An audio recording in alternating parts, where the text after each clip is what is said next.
जय हिंद दोस्तों, वंदे मातरम। रत्ना पाठक जी, जो कि नसीरुद्दीन शाह जी की धर्मपत्नी या बेगम जो भी आप कह लें वो भी हैं, वो इन दिनों चर्चा में है। चर्चा में है सिर्फ अपने एक ओपिनियन के कारण, जो कि उन्होंने एक इंटरव्यू के दौरान दिए।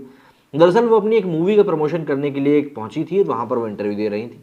उस इंटरव्यू में उनसे भारतीय सिनेमा को लेकर भी कुछ सवाल पूछे गए और साथ ही साथ जो इस समय पूरा बॉयकॉट कल्चर चल रहा है उसको लेकर भी उनसे सवाल पूछे गए। हालांकि सबसे पहले जब उन्होंने आरआरआर के बारे में बात करी तो उन्होंने कहा कि भाई आरआरआर एक बहुत ही रिग्रेसिव फिल्म है, मतलब पीछे धकेलने वाली फिल्म है। उन्होंने कहा इस तरह की मूवीज़ को देखकर कोई भी व्यक्ति आगे बढ़ने के बारे में तो सोच ही नहीं सकता। तो ऐसे में ये मूवी अपने आप में ही काफ़ी ज़्यादा रिग्रेसिव है। हालांकि लोग उनकी इस बात से सहमत नहीं है। पब्लिक का कहना है कि भाई इस तरह की सोच अपनी अपनी होती है कि आपको किस मूवी को देखकर क्या चीज़ पॉजिटिव लग रही है, ये टोटली आपका एक फैसला होता है। इसको लेकर आप किसी के ऊपर ये नहीं कर सकते कि नहीं तुमने ये सही किया है, तुमने वो गलत किया। इसी के साथ उन्होंने बेशरम रंग गाने को लेकर जो इस समय पूरा बॉयकॉट चल रहा है उसको लेकर भी उन्होंने जिक्र किया।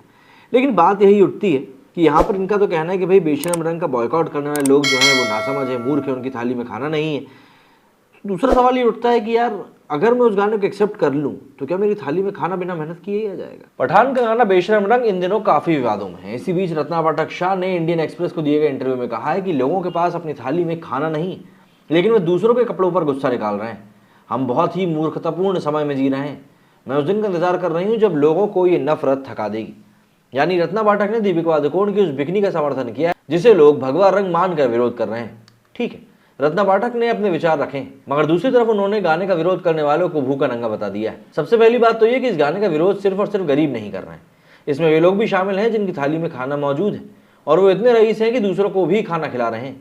दूसरी बात, रत्ना जी बताएं कि क्या गरीब लोगों को अपनी संस्कृति का पालन करने का अधिकार नहीं?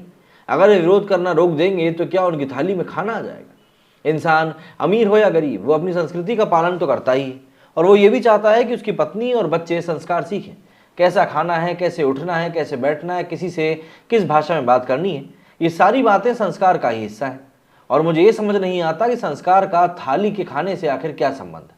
अगर रत्ना पाठक सही है तो इस देश का एक बड़ा तबका ऐसा है जो गरीब है। फिर तो इस देश में फिल्में बनाने पर बैन लगा देना चाहिए, क्योंकि जब लोगों की थाली में खाना नहीं रहेगा तो फिर वे लोग फिल्म आखिर कैसे देखने जाएंगे।